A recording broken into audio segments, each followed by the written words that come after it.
everyone, my name is Andrea Piazza and I work for a company called Grapl, where we take a graph-based approach to security. We recently transitioned our REST API to use GraphQL, and I can't wait to tell you how we use GraphQL to catch hackers. But before I can do that, I want to explain what a graph is, because it's fundamental to GraphQL and our product.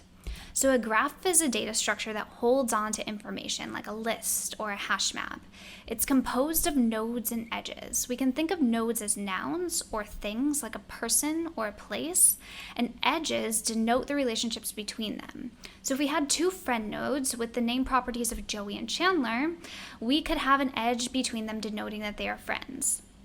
Graphs encode information about relationships directly into their structure, which makes them powerful visualization tools. Now, I love graphs because they're so intuitive to how we think as people. There's a type of learning called classical conditioning, which takes place through the formation of associations, because learning through association is one of the most fundamental ways that people learn new things. Now, we can apply this principle when working with data, because when we can start to connect our data, we learn new things about it, and it starts to tell us what it means. Now, humans love naturally connecting things. We know this because we see patterns everywhere that we look. Think about the constellations. Different societies throughout history, in spite of being separated by time, language, and geographical barriers, have all been able to look at the stars and see the same shapes. Now, let's say we were given this data that represents stars in the form of a table, and we were asked to figure out how these stars are connected. We can see the properties of each star. There's a lot of really good data here, but it's not all relevant to connecting the stars, and we can't easily see relationships between them. Now, GraphQL lets us take only the data that we need, and we can easily start to see how they're connected. In our case, we're going to take the ID, the proper name, and the connected to ID columns. And when we visualize this as a graph, we can recognize that this data is representing the Big Dipper. It's a lot easier to understand how our data is connected visually. When we look at this figure, we can see how these stars are connected, and the relationships are so much easier to understand using a graph than trying to connect the data in the table on the previous slide.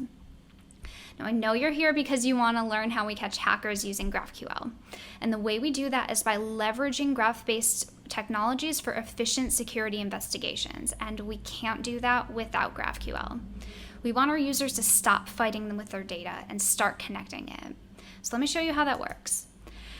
At Grapl, we want data to be approachable and easy to understand quickly, because we want defenders to do what they do best, which is defend the network. Our goal is to help security engineers quickly identify how a compromise happened so they can fix it, instead of spending time sifting through logs. When a network is compromised, every second of an investigation counts, because they are not just defending arbitrary users, they're defending us and the people that we care about. Now, most security products force analysts to work with raw logs like pictured on this screen. A log is just a textual representation of some sort of an event, like a process executing or a file being downloaded. A process is just a file that's running, and they often execute from a file. Logs contain a lot of information, but they don't always express relationships. As an example, if we pulled down these 4 logs and took a look at them, they might look like isolated events, but actually there are implicit hidden relationships in these logs. When we visualize logs as graphs, the relationships become clear and explicit. And this is how we catch hackers at Grapl using GraphQL. We can see that the parent process ID in one log is the process ID to another log, and we can start to think about the structure of an attack instead of just its properties. Attackers can change properties, but it's much more difficult to change behavior, so we describe data in terms of how it behaves. Now, one attack that Grapl makes really easy to identify is the technique of a dropper. It's an extremely common malware attack that stages itself across multiple processes. It's a process that downloads a payload and executes it. It's a good example of a general structural pattern because we don't care about specifics like process or file names. Now, when we visualize our dropper as a graph, we can see that this graph is telling us a story. It's describing malicious behavior in terms of its entities and relationships. So we can see that this process executes, so maybe someone clicked a link that they shouldn't have, and the malware reaches out to a network where it downloads and creates the malicious file. Once that malicious file is executed, our system gets invaded and we're in some trouble. Now, we started expressing dropper behavior using REST, like most security tools, to expose their data in the form of entities and lists. And this is really expensive for a dropper attack because we would need 4 different endpoints and a lot of code to map between them. You can see that to express the dropper behavior on the previous slide, we would have to make 4 calls to our server using REST. Now, let's contrast this with our GraphQL query, where we can express the entire attack in a single query and a single server call. So GraphQL makes expressing a dropper really easy for us. It quickly became apparent that REST was no longer working for our product, and we needed something more powerful. We had a lot of overly specific endpoints, which were really slow for our server and for us as developers. Building specific endpoints for every variation of data can get tedious, and if you've ever built REST APIs, you know what I'm talking about here. We had a lot of inefficient queries because there's this trade-off with REST where you can over-query the server and get too much data back, or you can make a lot of very specific queries and make a lot of server calls. We only wanted to get the data that we needed because we ingest a lot of data, sometimes terabytes a day. So that means there's a lot of data that we don't need. We wanted to be able to describe exactly how our data should look. And finally, building REST endpoints were just not an efficient use of our time at Grapl. Our front-end work was often blocked waiting for new endpoints, and we needed to iterate quickly. And GraphQL was simply more efficient. Now, once we decided to make the move to GraphQL, I was a little bit intimidated at first because I knew very little about the technology and nobody at our company had ever used GraphQL before. All of my experience was with REST and SQL databases, so this was all very new to me.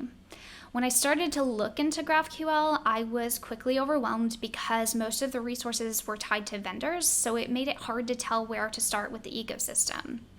I just wanted to learn how to build and use a GraphQL server and figure out the best practices later. I kept going back and forth on whether or not to use the SDL, but ultimately we chose a code-first approach. We wanted to keep it simple, stick to what we know, and leverage the features that we already knew in a language that we were familiar with. In our case, it was JavaScript.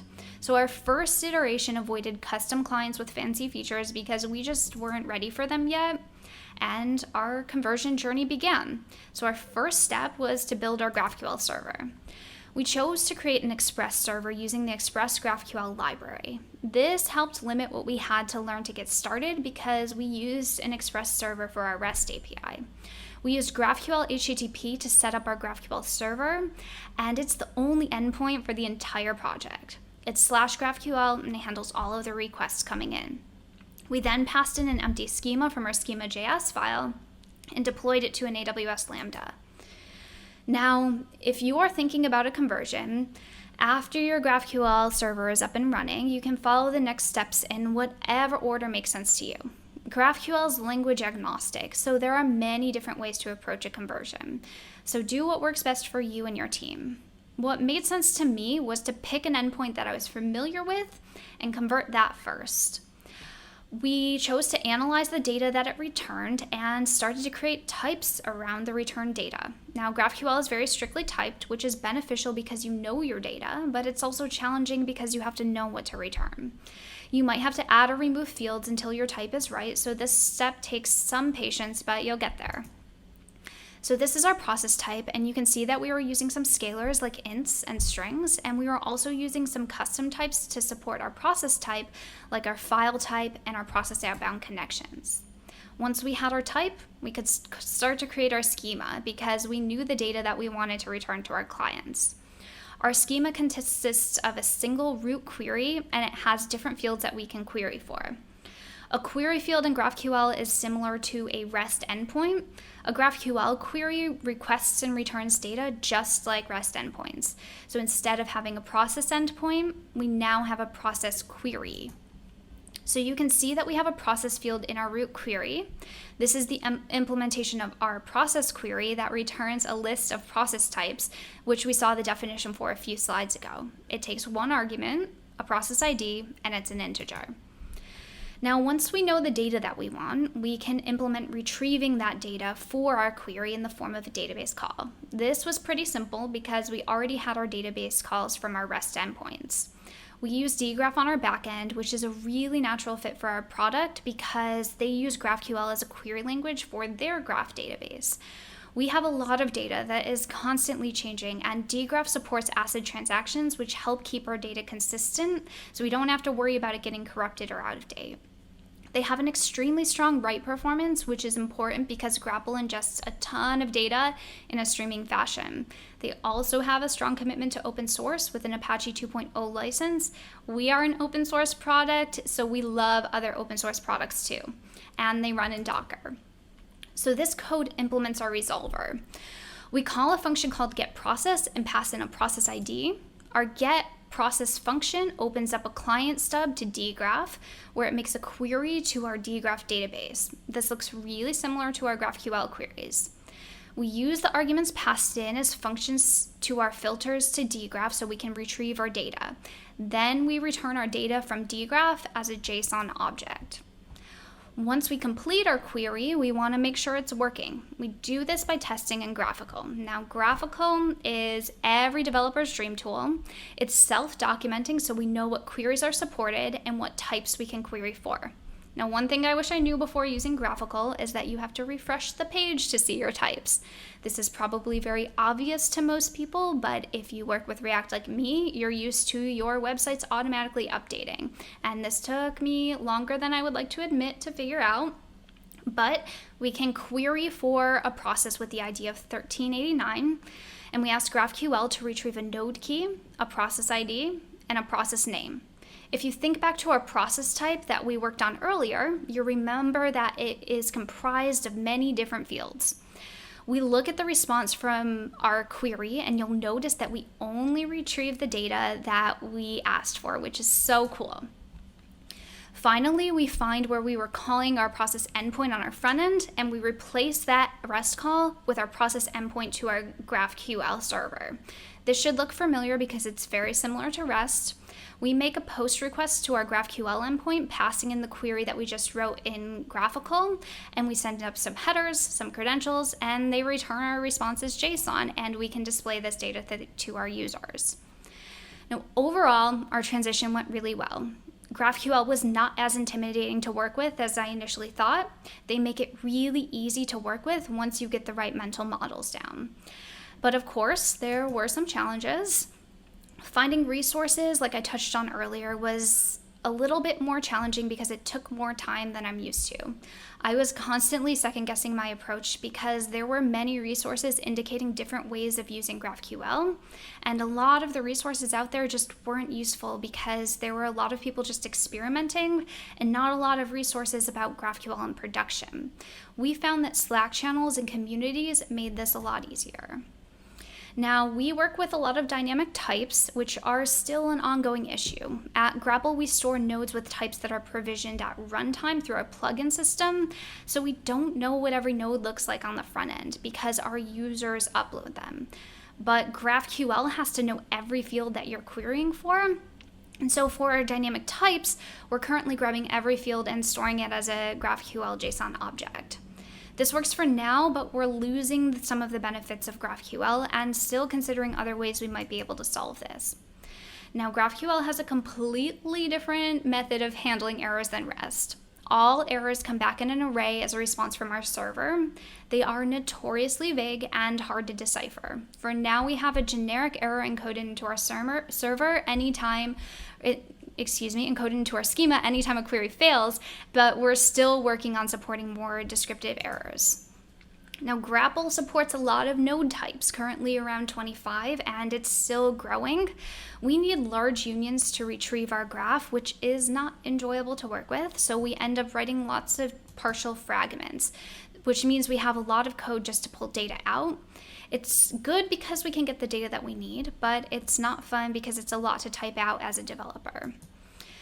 Now, overall, our conversion went really, really well. We are already experiencing so many benefits. One of the benefits that I enjoy the most is introspective. Like I mentioned, GraphQL is self-documenting, so it tells you what queries are available and what fields you can query for on the server. Our development is a lot faster because we no longer have to write our tedious REST endpoints, so we are more productive. GraphQL is also typed, which helps us catch bugs, making it easier to understand what our data looks like, in turn making it easier to work with our data. And there is a lot less server strain. As you saw in the beginning, we have fewer calls to our server, which means there are fewer resources on our server to handle the work. So our product is faster for our customers. Now, the benefits I just mentioned are often mentioned in most GraphQL talks. But at Grapl, we're committed to building powerful APIs for our customers so we can enable clients to think about data in terms of how it's connected. We believe that GraphQL is more than just a query language or a REST alternative. It's a way to shift thinking about how you work with your data. The key innovation of GraphQL is that we stop thinking about our data as isolated entities, and we start thinking about our data in terms of how it's related and connected, which means we get to learn more about the meaning of our data. You could have the coolest technology in the world, but if you can't do something new with it, it's not innovative. And what you won't get with REST is the ability to think in graphs. And that's when the innovation happens, and that's when the real power of GraphQL comes in. Now, I want to end on a quote by the researcher Brené Brown. She applies this quote to people, but I think it could just as easily be applied to data. She states that connection gives purpose and meaning to our lives, in our case, our data. It's neurobiologically how we're wired and why we're here. So I hope you were able to learn something useful. Thank you so much for spending time with me today. If you have any questions, please feel free to reach out to me. I am AZZA_314 on Twitter. And if you want to follow along with what we're doing with Graphs at Grapl, you can follow us at GrapplSeg. I hope you're doing okay out there and that you enjoy whatever time you have left in your day. Thanks again for being here. Have a good day. Bye.